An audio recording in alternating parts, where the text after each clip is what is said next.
बिस्मिल्लाहिर्रहमानिर्रहीम। अस्सलामुअलैकुम फ्रेंड्स, कैसे हैं आप सब। अल्लाह ताला से उम्मीद करते हैं आप तमाम लोग अपने घरों में खुश व आबाद होंगे।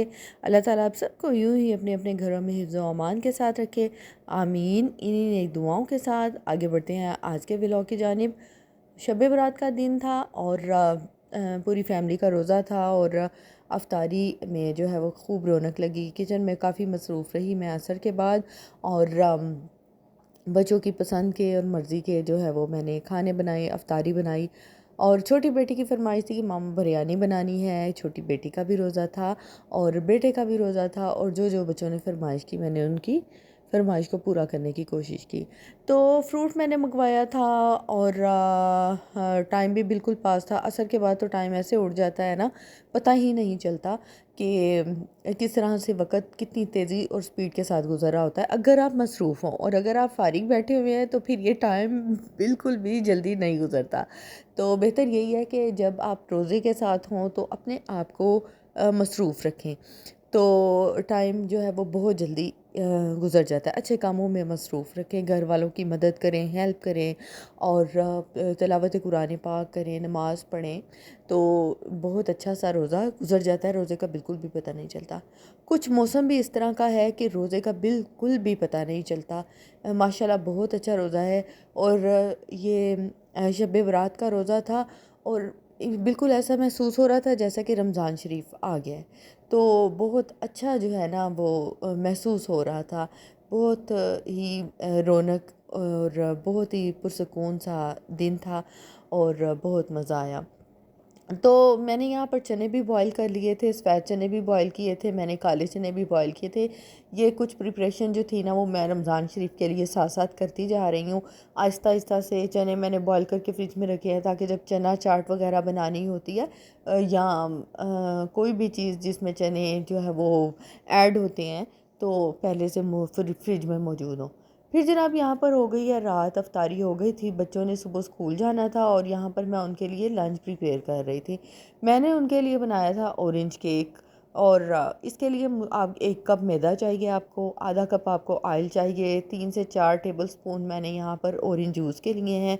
उसके अलावा आपको पिसी हुई चीनी चाहिए केक के बैटर में डालने के लिए, और आपको साबुत चीनी चाहिए कैरमलाइज़ करने के लिए ऑरेंजेस को मैंने कर लिया था स्लाइस में डिवाइड। यहाँ पर 2 ऑरेंजेस मैंने ले लिए थे, ये मोर देन इनफ हैं अगर आप एक दरमियाने साइज़ का केक बना रहे हैं तो उसके लिए काफ़ी है। फिर आपने एक फ्राइंग पैन ले लेना है, उसमें आपने थोड़ा सा पानी 2 घूंट के करीब पानी डाल देना है ताकि आपका पैन जो है वो गीला हो जाए।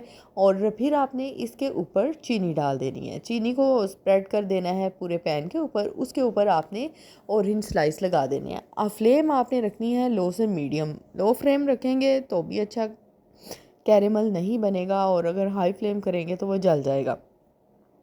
तो बस आपने जो है ना फ्लेम को मीडियम रखना है, लो से मीडियम की तरफ जाना है, मीडियम से हाई की तरफ नहीं जाना।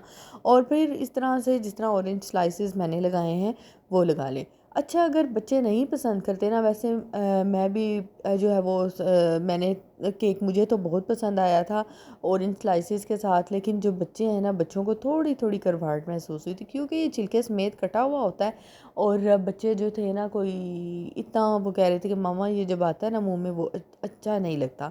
तो आप चाहें तो आप इसको स्किप भी कर सकते हैं, आप कैरेमलाइज ना करें ऑरेंजेस को, ऑरेंज जूस खाली बीच में डालें। हाँ, बाकी केक बच्चों को बहुत पसंद आया था और बच्चे जो थे ना वो बहुत केक के फ्लेवर से बहुत खुश हो रहे थे क्योंकि इसमें ऑरेंज जूस था और प्योर ज़ाहिर है ऑरेंज जूस डाला हुआ था बीच में और उसका अच्छा सा फ्लेवर आ रहा था। हालांकि मैंने कोई बहुत ज़्यादा मिकदार में भी नहीं डाला। अच्छा, ये रेसिपी जो है ना बिल्कुल स्पेसिफिक रेसिपी है और बिल्कुल परफेक्ट रेसिपी है। आप चाहें तो आप इसको फॉलो कर सकते हैं। जिस तरह से केक मैं बना रही हूँ आप भी इस तरह से घर में ऑरेंज केक बना रहे हैं। अभी ऑरेंज जो है आ रहे हैं मार्केट में, आप चाहें तो आप ऑरेंज केक बना सकते हैं। तो बस यहाँ पर आपने करना क्या है, एक बड़ा सा बाउल लेने, उसमें 2 अंडे लेने और 2 अंडों को पहले आपने अच्छी तरह से बीट कर लेना है। इतना बीट करना है आप इसके एक फोमिंग शेप में आ जाए। आपके पास हैंड बीटर है, हैंड बीटर से कर लें, और मशीन है तो फिर काम आसान हो जाता है। तो बस यहाँ पर आपने अच्छे तरीके से बीट कर लेना। अच्छा, मेरी ना कोशिश होती है कि घर किचन में हर तमाम फैसिलिटीज़ हों। कपड़े मुझे इतना ज़्यादा, मैं कभी भी कपड़ों की कलेक्शन अपने पास नहीं रखी कि मैं बहुत ज़्यादा ये चीज़ ले लूँ, वो कपड़ा ले लूँ या वो ज्वेलरी ले लूँ। मेरे पास महदूद कपड़े होते हैं, महदूद ज्वेलरी होती है, लेकिन मेरी पूरी कोशिश होती है कि किचन की चीज़ें कंप्लीट हों, जो आपने 3 टाइम कह लें कि आपने ज़्यादा वक्त वहाँ गुजारना है। तो यहाँ पर जनाब अंडा हो गया था अच्छी तरह से बीट और बीटर की मदद से, और इसमें मैंने डाल दिया था आलमंड फ्लेवर। ये मार्केट से मिल जाता है, आप चाहें तो इसमें आलमंड के पीसेस भी डाल सकते हैं, लेकिन मैंने ना आलमंड जो फ्लेवर का सिरप है ना वो डाल दिया था इसमें, चंद कतरे। फिर मैंने थोड़ा सा इसके ऊपर छिड़का है ज़रदा कलर। अगर आपके पास फूड कलर जो येलो फूड कलर लिक्विड में है तो आप वो भी डाल सकते हैं, मेरे पास पाउडर फॉर्म में था, मैंने वो डाल दिया है। फिर उसके बाद आपने इसमें बेकिंग पाउडर नहीं डालना, आपने डालना है बेकिंग सोडा। बेकिंग सोडा डालना है आपने आधी चाय की चम्मच। मेरे पास जो मैंने आपको दिखाई है ना ये टेबल स्पून है, हाफ़ टेबल स्पून। तो हाफ़ टेबल स्पून मीन 1 चाय का चम्मच। तो अगर ये आपने आधा चाय का चम्मच इसमें सोडा डालना है। फिर उसके बाद आपने पिसी हुई चीनी डालनी है 1 कप। मैंने देखे आपके सामने डाली है ये चीनी ना, मैंने पहले से ही ग्राइंड करके रख ली थी, घर में पिसी हुई चीनी है, बस आपने ये डाल लेनी है। फिर आप इसमें आपने डालना है आधा कप ऑयल, और ऑयल से इसमें थिकनेस आएगी और शाइन आएगी जो आपने बैटर आप तैयार कर रहे हैं। फिर आपने दोबारा से इसको बीट करते जाना है। ये चीज़ें डाल के ना मैं बार बार इसको बीट कर रही थी। अब ये देखें कितना थिक सा इसका हो गया, यानी रनी भी है और थिक है। और फिर इसमें आपने डाल देना है ऑरेंज जूस। ऑरेंज जूस भी तकरीबन 3 टेबल स्पून के करीब, 3 या 4 टेबल स्पून ये ऑरेंज जूस था। और ये डाल के आपने फिर से इसको बीट कर देना है। तो बहुत ही ज़बरदस्त किस्म का जो है वो बैटर तैयार हो जाएगा। अभी ये मुकम्मल नहीं हुआ, और देखें इसकी जो थिकनेस है वो लिक्विड ही है, यानी ये रनी फॉर्म में है लेकिन थिकनेस की तरफ। और बस यहाँ पर बीटर का काम ख़त्म हो जाता है। फिर आपने बीटर नहीं चलाना। यहाँ पर हमने लेना है 1 कप मैदा। मैदे को आप छान छान के थोड़ा थोड़ा करके आपने इसको स्पैचुला की मदद से, हाथ की मदद से आपने इसको मिक्स कर लेना है।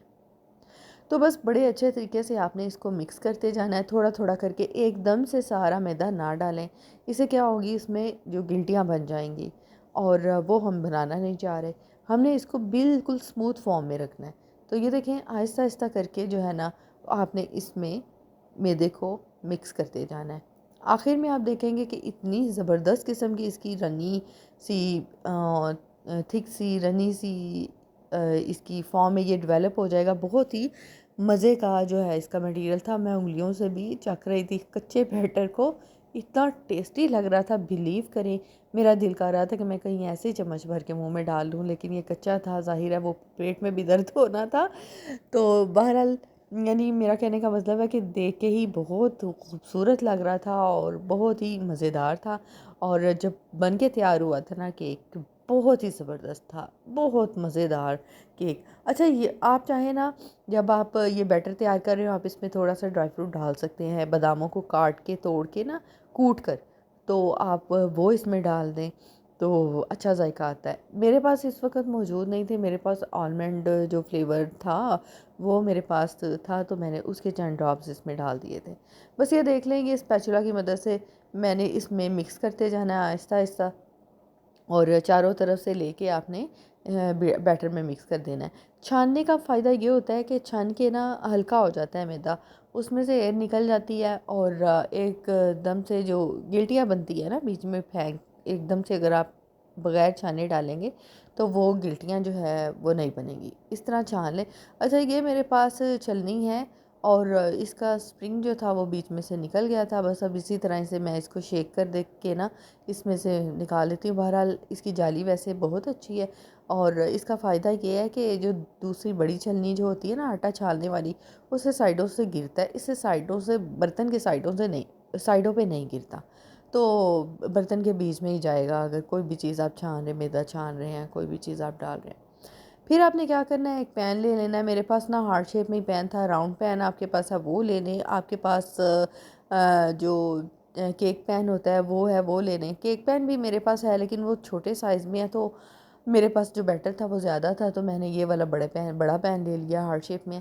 इसमें आपने इसको आपने ग्रीस कर लेना है, और फिर इसके ऊपर आपके पास अगर बटर पेपर है तो वो आप इसके लगा कर इसके ऊपर बिछा कर इसके ऊपर तो आपने इसको भी आप ग्रीस कर लेना है।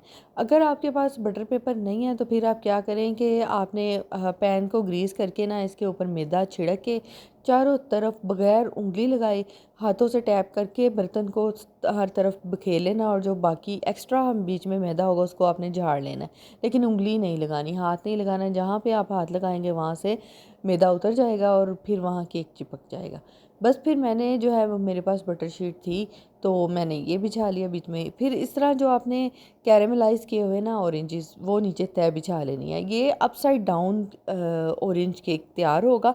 लेकिन फिर जो क्या किया था मैंने, ऑरेंजेस के जो स्लाइसेस थे ना वो बीच में से निकाल दिए थे, क्योंकि मेरे बच्चों को जो है वो नहीं खा रहे थे, इस तरह उन्हें नहीं पसंद था, तो मैंने स्लाइसेस जो थे वो फिर बीच में से रिमूव कर दिए थे। और बस ये जो है ना वो बैटर इस तरीके से अच्छे बहुत ही मज़ेदार किस्म का बहुत अच्छे तरीके से तैयार हो जाता है। नीचे आपने तय बिछा देनी है।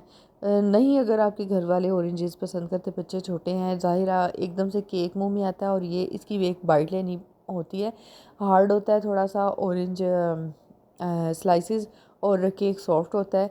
तो दो चीज़ें मिक्स हो रही होती हैं, तो बच्चे जो इस तरह की चीज़ से ना कोई अच्छा फील नहीं कर रहे होते। अगर खाते हैं तो वेल एंड गुड, आप इसी तरह से ही बनाकर डालें। बाकी जो बैटर मैंने बनाया है वो परफेक्ट रेसिपी है, आप इसको as it is he follow कर सकते हैं, मैंने बनाया हुआ है।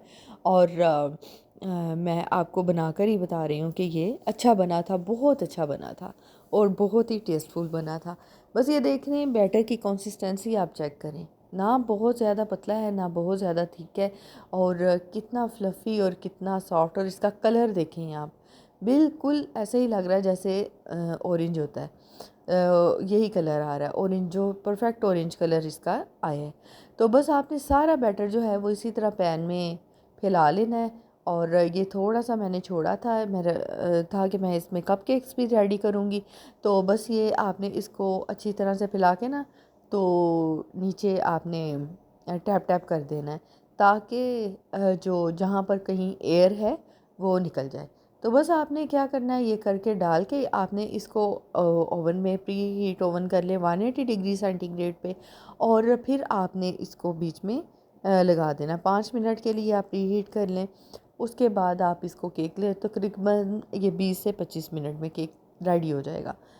तो बस यहाँ पर मेरा ओवन जो है वो प्री हीटेड था, मैंने इसमें जो है वो अपना केक रेडी कर लिया था, और जो बाकी बैटर बचा था ना वो मैंने कपकेक्स उसके रेडी कर लिए थे। मेरे पास ये शीट्स पड़ी हुई थी कपकेक्स की, और फिर ये जो कपकेक वाला सांचा है इसमें मैंने शीट्स लगा के बैटर इसमें डाल दिया। अच्छा, जब भी आप कपकेक तैयार करें ना तो आपने कपकेक को फुल नहीं करना, क्योंकि केक ने फूलना होता है, उसने प्रूफ होना होता है, और वो जगह घेरता है। अगर आप इसको भर देंगे तो आपके कपकेक ख़राब हो जाएंगे, वो बाहर निकल के बह जाएंगे। तो फिर आपने जो है ना वो इसी तरीके से बनाने हैं जिस तरीके से मैं बना रही हूँ। आपने थोड़ा थोड़ा बीच में डालना है, आधे से भी कम मटेरियल मैंने इसमें डाला है, ऊपर तक नहीं डाला, और फिर आप देखिएगा कि कितने परफेक्ट जो है वो केक तैयार होते हैं। तो बस ये मैंने डाल के रख दिया था, और 20 से 25 मिनट में केक तैयार हो गया था, और 10 मिनट जो है वो कपकेक तैयार होने में लगते हैं। बस यहाँ तक मेरा व्लॉग था, और आई होप आपको ये वीडियो पसंद आई होगी। मुझे मेरे चैनल को भी आपने सब्सक्राइब करना है। अगर आपको मेरी वीडियो पसंद आती है, मेरी केक की रेसिपी आपको अच्छी लगी है, तो आप मेरी वीडियो को शेयर भी कर सकते हैं, और किसी अपने प्यारे को भेज सकते हैं ताकि वो भी केक बना सकें।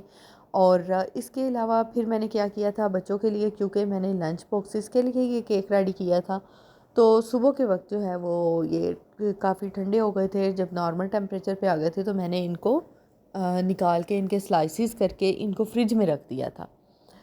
तो फ्रिज में रखने के बाद सुबह जब उठी थी मैं तो फिर मैंने बच्चों के लंच बॉक्स में रखे थे, और ये देखें कितना परफेक्ट किस्म का केक है जो तैयार हुआ है। बहुत ही प्यारा लग रहा था और बहुत ही सॉफ्ट था।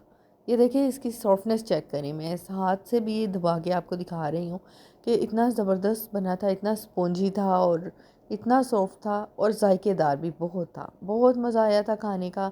आप इसको चाय के साथ भी सर्व कर सकते हैं, स्लाइसेस इसके आप कर लें और चाय के साथ भी सर्व करें।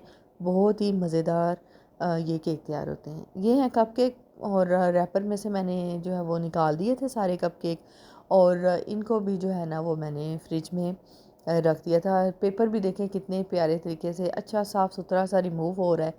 और फिर आ जाती है बारी बच्चों के लंच बॉक्सेस की। अच्छा ज़ाहिर है फिर ये मीठा था, कपकेक भी मीठे और जो केक था ऑरेंज केक था वो भी मीठा था। तो मैंने फिर बच्चों को साथ में नगेट्स भी फ्राई कर दिए थे ताकि खाली मीठा जो है ना वो फिर बच्चे इतना सारा नहीं खा सकेंगे। और अब बच्चों को जो लंच बॉक्स है ना वो मैं एज़ अ स्नैक ही उनको दे रही होती हूँ। घर आके बच्चे लंच करते हैं, मैंने प्रॉपर खाना बनाया होता है उनके लिए। तो बच्चे जो है वो आके खाना ही खाते हैं। लेकिन ब्रेक में उनको बहुत भूख लगी होती है, हाफ जब टाइम गुजर जाता है स्कूल में तो बहुत भूख लगी होती है। बस इस वजह से फिर बच्चों को जो है ना वो मैंने ये स्नैक देना होता है। तो खैर यहाँ पर बच्चों के हो गए हैं स्नैक रेडी और ये मैं आपको दिखा भी रही हूँ करीब से। बच्चों को नगेट्स दे दिए हैं साथ और ये डबल बॉक्स बना हुआ है, बड़े अच्छे किस्म के जो है ना वो ये इनके टिफ़न्स हैं। और साथ में कपकेक भी और साथ में दूसरे केक के स्लाइसेस भी मैंने इनको डाल के दे दिए हैं। बस यहाँ तक जनाब मेरी वीडियो थी। इसके साथ आप मुझे दें इजाज़त। मुझे अपनी दुआओं में याद रखें। टिल द नेक्स्ट व्लॉग, अल्लाह हाफिज़।